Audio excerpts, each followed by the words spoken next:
I don't think these Kenyan women have time to be nice wives. When they're bosses, they make their own money, they pay their own bills. Hi guys, welcome to my channel. My name is Hadija, a Ugandan who has lived in Kenya for about 6 years. And these are the observations I've made in Kenya as compared to Uganda. So before I start, please remember to subscribe. This is a new channel. Please support me. Let's get to 10,000 subscribers together. So number one, let's talk about the infrastructural development in both countries. So before I came to Kenya, I used to hear Kenya is more developed than Uganda, which it is correct. But when you just reached Kenya, you don't see the difference. Not until you've lived in for about a few months, and then when you go back to Uganda, you'll see the difference. You'll see the difference. You'll feel like you're going back to a village or something, even in the capital city of Uganda. So Kenya is more developed than Uganda when it comes to infrastructure. Number two is the food. Yes, Kenya has a limited variety of food items as compared to Uganda. When you live in Kenya, it's hard to get something you like. You eat what's there. And since Kenya is a little bit more developed than Uganda, people tend to freeze a lot. You buy frozen food everywhere, so food is never fresh. And when I told someone, hey, food is never fresh here, and they told me, maybe you buy from cheap places. In Uganda, you don't have to go to an expensive place to buy fresh food. Even the chicken on the streets, even the cheapest chicken on the streets is fresh. Everything is always fresh. People rarely freeze things. So they in Uganda, people tend to wake up in the morning every day, go to the market, buy food, then get home and prepare food. In Kenya, people buy once a week. Even in expensive restaurants, the food is never fresh. You will never see the difference. You will never notice the difference until you've lived in Uganda for a while, and then you come back to Kenya and compare. You'll feel the difference. Another thing is the people of Kenya are more involved in the East African, whatever is going on in the whole of East Africa, be it in Tanzania, be it in Somalia, Ethiopia, Rwanda, everywhere. People are more informed about what's going on in East Africa. Kenyans look at themselves as East African citizens, whereas in Uganda, we know what's happening in Kenya a little bit. In Tanzania, not so much. Somalia, we don't even know it's within our neighborhood. Ethiopia, we feel like it's in a different world. So we only know what's going on in our Uganda, maybe South Sudan a little bit, but we mainly know what's going on in Uganda, a little bit of Kenya. So we never care about what's happening outside of Uganda. So that's what I like about Kenyans. Another thing is, when I came to Kenya, people talked about, oh, people in Uganda are so nice, especially the women. When you get women in Uganda, they are very humble. They make good wives. They do this and that. And then when I came here, at first I was like, oh, I'm from Uganda. I'm better than these people. So I don't care about these women. I'm better than them in my head, because that's what I've had. And then I lived here for a while and realized Kenyan women are bosses. Kenyan women are bosses. I'm not saying Ugandans are not bosses, but in Uganda you find situations, okay, it's more of, how do I phrase it? In Uganda, when you go to a commercial building, you'll see many businesses run by women. And in those businesses, these women have men at home who pay for the rent, pay for the new stock, pay for everything in the business, and then pay for fuel for her to go to work and come back, and then gives her upkeep everywhere in Uganda. That's so common. I'm not saying everyone does that, but it's the norm. It's so common. Compared to Kenya, women in Kenya really do work hard and they own businesses. You can go, let me say, to when I go to a kids park with my son, I see big cars. I'm like, hey, who owns these cars? It's women. Women are bosses out here. Sometimes you can pass by nice homes. You're like, oh, I wonder who owns those apartments. Guess what? It's a lady, a very beautiful lady. And in Uganda, you have this sense of, if I'm pretty, I don't have to work so hard. In Kenya, it's pretty women with their own money. I'm not saying Ugandans don't have their own money, but the comparison, Kenyans are a bit above. So if you're such a boss, you make your own money, you do whatever you like. You don't have time to go and be a nice wife. I don't think these Kenyan women have time to be nice wives. When they're bosses, they make their own money, they pay their own bills. And another thing is women are on their own. It's kind of sad.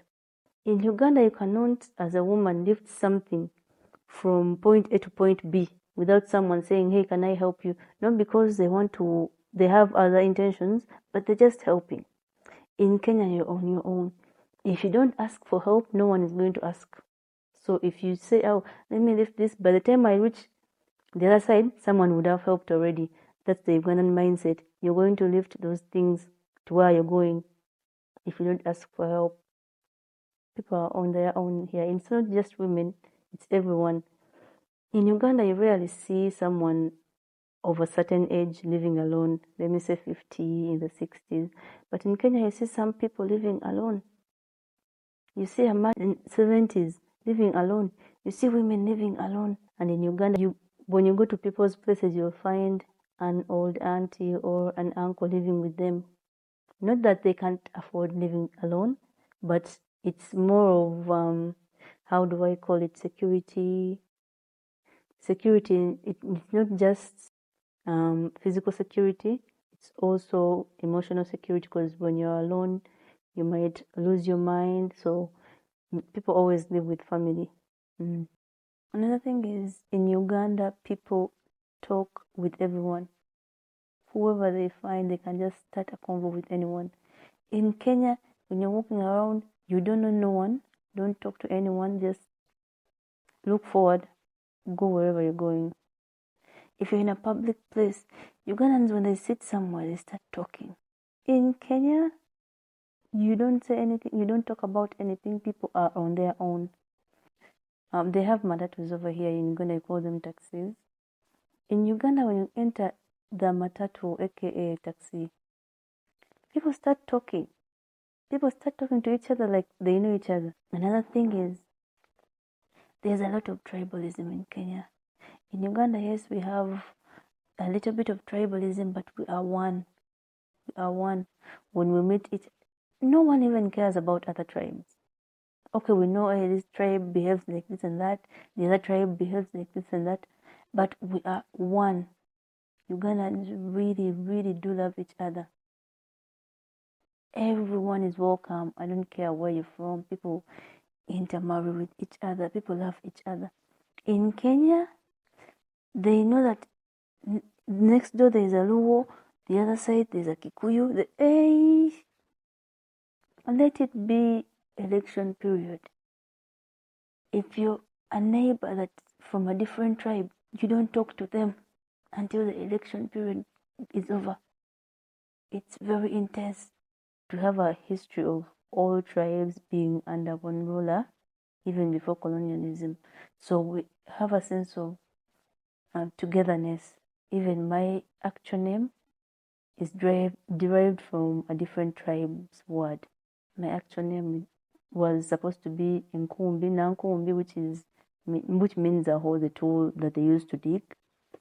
So when one of my ancestors was traveling to another village where there's another tribe, he learned they were trading with each other, so they used to pick words from the other tribes and use it as their name. So it was changed to Namfuka, Enfuka in the Bunyoro tribe means the same word Enkumbi, which is a hole that they used to dig. So people are so, there's a lot of togetherness in Uganda. In Kenya, when they see someone from another tribe, you don't talk to them. Okay, you can talk to them, you can be friends, but when it's election period, it's very, very intense. Very intense. You don't make friends, you don't trust no one. Just focus on what you're doing. Yes. Another thing is in Kenya, you don't see stay-at-home wives. When I stay at home and take care of my son, sometimes they think I'm the nanny or something. The mother is going to work. It's very rare to see stay-at-home moms. People say, oh, Ugandan women are good, but you cannot afford a Ugandan woman as a Kenyan. Kenyan men are different from Ugandan men. Their morals are different. In Uganda, a man is supposed to leave kameza money at home, table money. We call it kameza money. You have to leave a certain amount of kameza at home before you go to work. I don't care how much she makes. Even if she makes more money than you, you have to leave kameza money at home. I used to see my father removing his wallet from his pockets, getting out a few notes, putting the money in the clothes that were supposed to be washed, just to make the woman feel good about staying at home and working. So there's money in the pockets, in the shirt, in the pants. There's money on the kameza, and you've bought groceries. So the woman has to feel a sense of how do I call it? They have to feel secure in the marriage, in the whatever it is, whether a relationship or a marriage, but even if it's not a legal marriage. But in Kenya, if someone does that, they feel like you're an orphan, and now they're the ones taking care of you. So it weighs on them because it's not common. It's not common. Another thing is, in Uganda, when there's a public holiday, Christmas or Eid or any other public holiday, a man is supposed to send a certain amount of money to the woman's family. I don't care if they have more money, they are richer than his family and his whole ancestors. He has to give in a certain amount of money. So I have a friend who used to ask the person she was living with, a boyfriend, hey, it's Eid or Christmas, we need to send money home. So this man thought for a long time that he was taking care of the whole family, that they were all poor, and he was the one taking care of them. He didn't know the context of it. It's just showing that you respect the family. It's just showing that you are able to take care of their daughter. So in Kenya, it's not common. So you cannot say, hey, I'm going to get someone from Uganda, she's going to be good and nice and treat me like this and that. Well, you cannot do all those things. Another thing is dress code. Kenyans are more decent as compared to Ugandans. In Uganda, if I walk around without makeup, I'll look stupid, like a weirdo. In Kenya, if you walk around with makeup, you're going to look stupid. Kenyans don't care about hair. Even the kids in school, when I take my son to school, kids' hair is the hair is uncombed. People don't even really care. Okay, some people do care about it, but people rarely do care. In Uganda, the moment the hair gets to about 3 centimeters, you're supposed to go to the salon and trim it. In Kenya, people don't care. People don't care. These things of, hey, after a certain period of time, I have to go to the salon. Kenyans don't mind. They walk around with their hair as is. They're making money. These ladies are making money. They don't have the time of taking care of hair. What have I left out? The houses. In Uganda, we care about the outer side of the house as compared to the interior decor. The house has to look good outside, painted the right colors, everything. In Kenya, the house can look as lousy on the outside as corrupt. It's just grey bricks outside. The houses look so unpleasant on the outside, but when you get inside, hey, when you get inside, you might think you're entering $1 million mansion. They take care of the inside. The interior decor is always on point. The chairs on point, colors matching. Everything they make sure they put the best interior decor items. Whereas in Uganda, you can find a house that looks so beautiful on the outside. When you get inside, it's just a house. No one took time to pick out the curtains, pick out this and that. So not all. They care, but not as much as Kenyans. Kenyans pick the right things for their homes. When you get inside that house, that's a home. But when you look on the outside, they look lousy. Very, very lousy on the outside. Just grey bricks, and that's all. But when you get inside, fabulous. Okay, Ugandans on the outside, fabulous home. Inside, yeah, just once in a while you find nice looking house on the inside. Expensive things, but sometimes the taste is not there. That's it. Please remember to like, comment, subscribe.